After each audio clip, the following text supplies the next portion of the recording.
Rua Azusa, 100 anos. Numa distribuição Kebar.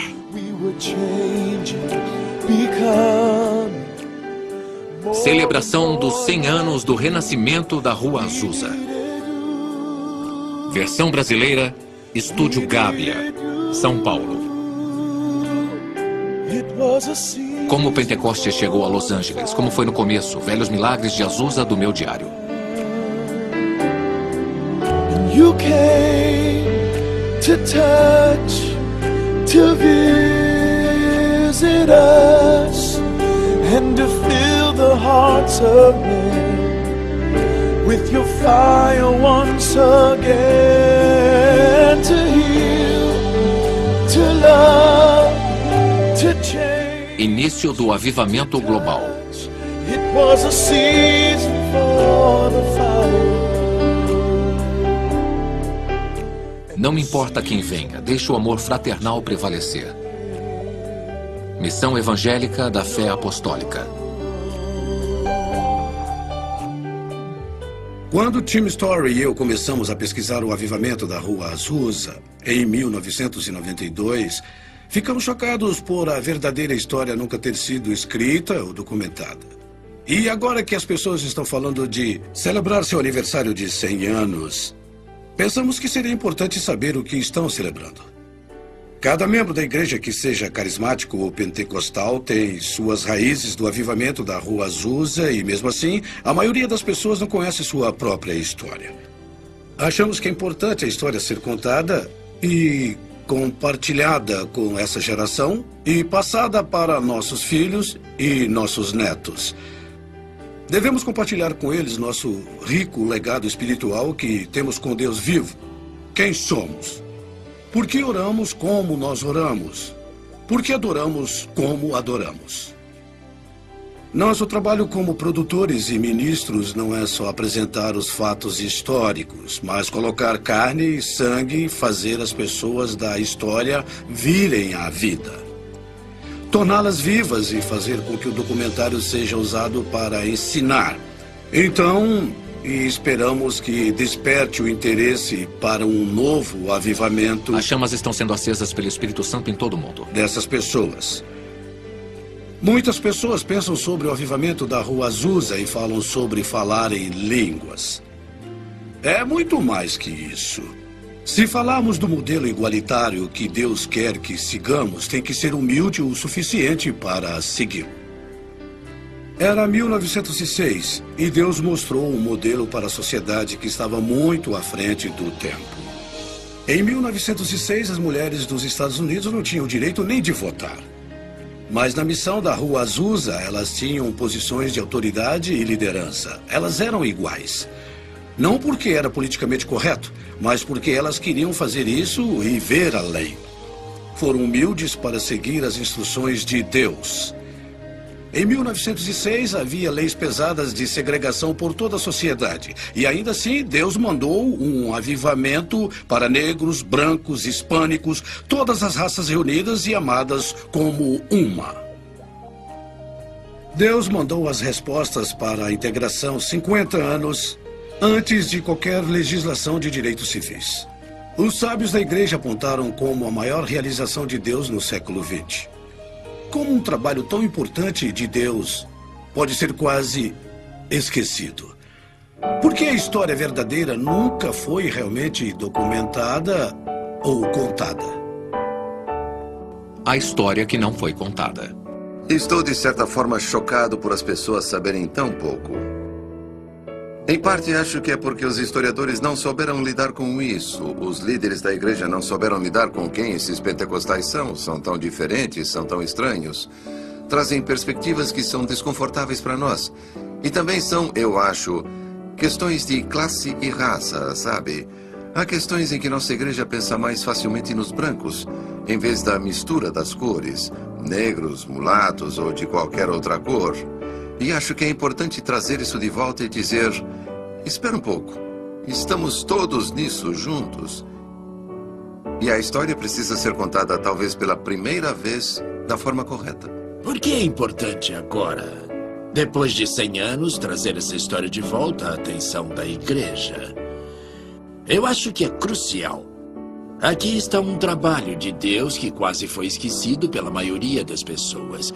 Muitas não fazem ideia de quem foi Seymour ou que foi o avivamento da Rua Azusa. Agora, de acordo com as últimas estatísticas, há mais de 600 milhões de carismáticos e seguidores de Pentecostes. Somam mais de 600 milhões de pessoas. Eu cresci em uma igreja pentecostal afro-americana, classe média. Fomos educados de acordo com a tradição, mas nunca soubemos nada sobre o avivamento da Rua Azusa e eu nunca ouvi falar de Seymour. Seymour era afro-americano e as pessoas que deveriam contar a história são os afro-americanos. Primeiro, muito de nós não sabíamos e segundo, não dávamos nenhum valor e não sabíamos como articular. Então, apelamos para os brancos. Significado histórico.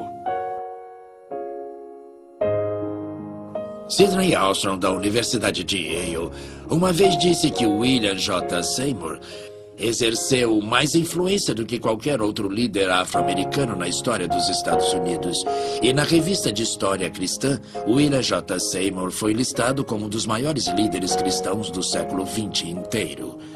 Quando a revista Time fez uma edição especial sobre os 2000 anos de cristianismo, a Rua Azusa foi citada como um dos maiores eventos nesses 2000 anos de fé. Espera um pouco, nós deixamos passar uma grande história aqui, que teve um grande impacto. Precisamos ver isso de forma mais séria. Não tem como exagerar a importância histórica do avivamento da Rua Azusa. A igreja nunca mais será a mesma pelo que aconteceu no avivamento da Rua Azusa. O avivamento da Rua Azusa deve ser lembrado porque foi a criação da experiência pentecostal como nós conhecemos hoje nos Estados Unidos e em todo o mundo. A experiência dos Atos dos Apóstolos se tornou viva. Não era só uma coisa que as pessoas liam. Porque depois de Azusa, tornou-se uma experiência real. E estes sinais seguirão aos que crerem. Em meu nome expulsarão os demônios, falarão novas línguas, pegarão nas serpentes e porão as mãos sobre os enfermos e os curarão. Marcos 16, 17 e 18. Para parar e pensar no reino de Deus, principalmente no mundo pentecostal, e fazer uma pergunta. O que Deus estava fazendo na Rua Azusa? Qual era a intenção do coração de Deus? O que Deus queria nos dizer com esse pequeno grupo de pessoas? E o que havia neles que levou a essa expansão do poder do Espírito Santo? O Espírito de Deus era tão forte na Rua Azusa que às vezes as pessoas caíam a um quarteirão do prédio pela convicção para pagar seus pecados ou pelo poder do Espírito Santo. Para os luteranos, o endereço era Wittenberg University. Para wesleyanos e metodistas, era Aldersgate, em Londres. Para os pentecostais e carismáticos, a Rua Azusa 312 será o endereço mais famoso do mundo.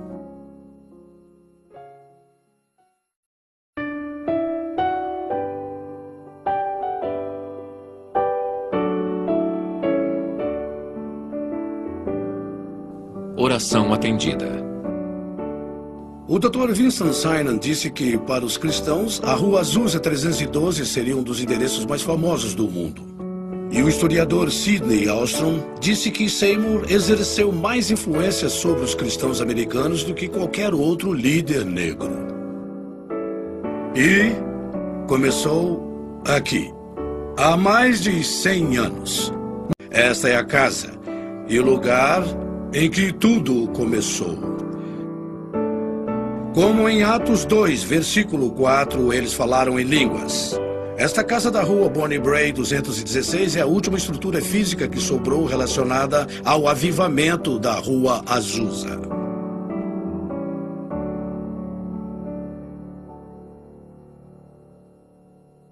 Os encontros noturnos das orações de Seymour continuaram enquanto o espírito surgia e ia embora.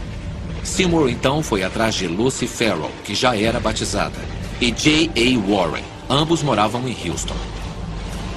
Abril de 1906. Evan Roberts, com exaustão, se aposentou do Ministério Público. 6 de abril. Seymour e seu grupo entraram em uma abstinência de 10 dias determinados a conseguir mais de Deus. 8 de abril foi um domingo de Ramos. Segunda, 9 de abril de 1906. Seymour visita Lee em sua casa por volta das 18 horas para orar por sua recuperação de uma doença.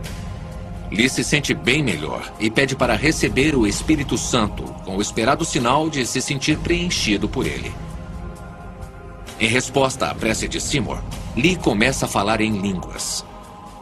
Ambos ficam extasiados. Seymour e Lee vão até Bonnie Bray para o encontro. Seymour começa com um louvor e depois, como é lembrado, com uma prece da congregação e vários testemunhos. E todos eles foram preenchidos pelo Espírito Santo. Amém, Jesus, amém. E eles começaram a falar em línguas. Isso. Amém, Jesus. Ele começa um sermão que jamais seria esquecido, anunciando o texto de Atos 2:4. E todos ficaram cheios do Espírito Santo e começaram a falar noutras línguas, conforme o Espírito lhes concedia que falassem. Preencha o Pai! Amém, Conceda Jesus. seu dom. Preencha Amém, o Pai. Espírito, Lee vem. levanta os braços, abre a boca e surpreende a todos falando em línguas. O grupo todo se ajoelha falando em línguas, enquanto a irmã e o irmão, companheiros de Seymour, chamavam o Deus de Espírito. Quando a filha entrou na sala, um jovem estava na varanda profetizando.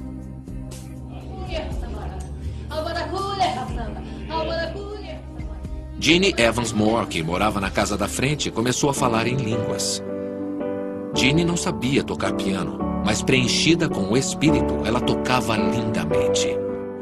E com uma linda voz, incrivelmente cantou em 6 línguas estrangeiras, com interpretação. Esses dons, de línguas, de cantar e tocar, continuaram até o fim de sua vida. Aquele piano está na casa de Bonnie Bray até hoje.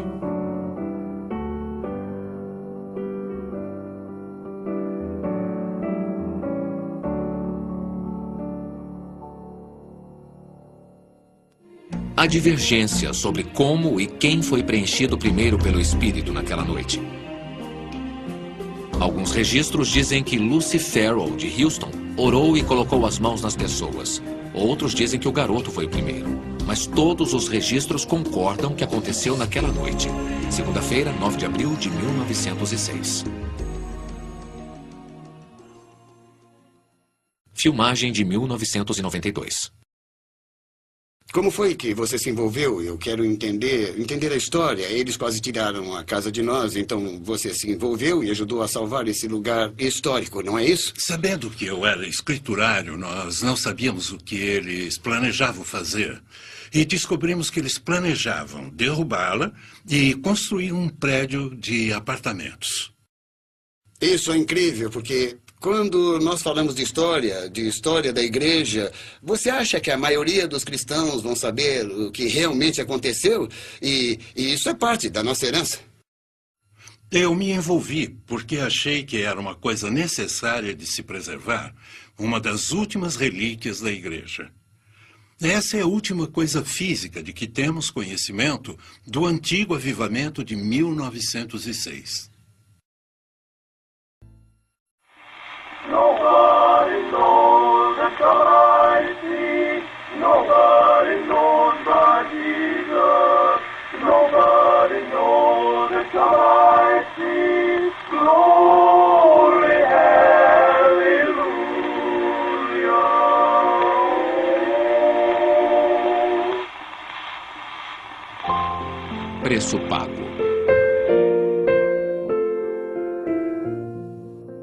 Nenhum movimento enfrentou tanto preconceito e oposição quanto a missão da Rua Azusa. Os artigos de jornais eram racistas, acusatórios. Falavam dessas pessoas como se elas fossem loucas, malucas. Usaram a palavra com P. Foram muito racistas. Elas eram frequentemente atacadas fisicamente e se elas mostrassem alguma ligação com o avivamento, jogavam legumes nelas, derrubavam suas tendas e às vezes suas casas eram queimadas. Se as mulheres eram pegas falando em línguas na esquina, eram presas como pessoas insanas. E muitas vezes as mulheres eram ridicularizadas pela imprensa. falavam constantemente para elas que elas eram indecentes, porque rolavam no chão, e o vestido delas podia subir um pouco. Teve até um artigo de jornal que falava que elas deitavam no chão e balançavam os pés no ar, de forma que não se encontrava em nenhum outro lugar de Los Angeles. A polícia teve de aparecer e fechar o lugar.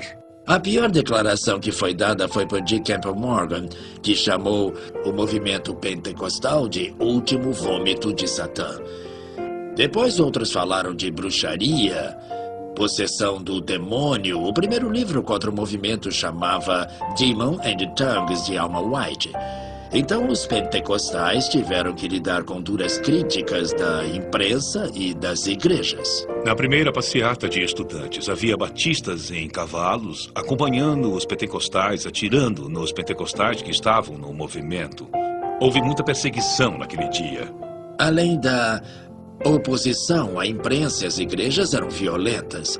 Há muitas referências de histórias de crianças sendo queimadas, pedras sendo atiradas em pastores. Eles espalhavam excrementos de cachorros nas teclas do piano. Eles derrubavam as tendas e algumas pessoas ainda eram mortas.